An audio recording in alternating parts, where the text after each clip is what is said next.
ያለፈው ቅዳሜ በሰራሁት በዚህኛው ቪዲዮ ለተከፋችሁብኝ በሙሉ ይቅርታ ለማለት ፈልጋለሁ። በጣም ብዙ ወንዶች አባወራዎች ፍቅረኞችና እንዲሁም ደግሞ በአበባ ንግድ ላይ የተሰማሩ ወገኖች የተለያዩ ድርጅቶች እንዲህ አይደረግም የሚል ማስጠንቀቂያ መልእክትም ማስፈራሪያም የላኳሉ። ማስፈራሪያው አስፈራርቶኝ ሳይሆን ግን ይቅርታ ለመጠየቅ ፈልጋለሁ። በእርግጥ እንዳያችሁት በጣም ብዙ ሺህ ሴቶች አይደለም አበባውን አይደለም እንፈልገው ይሄንን ጥብሱን ነው እንፈልገው ፍቅረኞቻችን ይሄንን ስጋ እንዲጋብዙን ነው እንፈልገው ብለዋል። ነገር ግን የአበባ ንግድ ላይ የተሰማሩ ወገኖችም እኛም ስራ ነው የምንሰራው አበባውን ሸጠን ስራችንን ነው የምንሰራው ግብር እንከፍላለን እንደዚህ አይደረግም ብለዋል። በእውነቱ ሐሳቡ ልክ ነው። ለማንኛውም ግን አበባ የምትወዱ አበባ ግዙላቸው። ግን ያው እኔ እንዳልኩት ነው ባለፈውም ኮሜንትም ላይ አሳይተዋል ብዙ እህቶች የሚወዱት አበባ ከምትወስድላት ይልቅ እንደዚህ አይነት ስጋ ብትወስድላት ነው። ስለዚህ የተስማማችሁበት ወሰዱ። አይ አበባውን ያላችሁ ደግሞ በመኪና ማስጭናችሁ በሲኖትራክም በምንም እየጎተታችሁ መውሰድ ትችላላችሁ።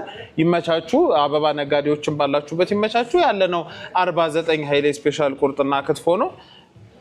ይኸውልህ በቃ አሁን ይሄ ይሻላል አበባ ይሻላል የሚለውን አው ታውቂዋለሽ እህቴ ብዙ ማውራት አያስፈልግም።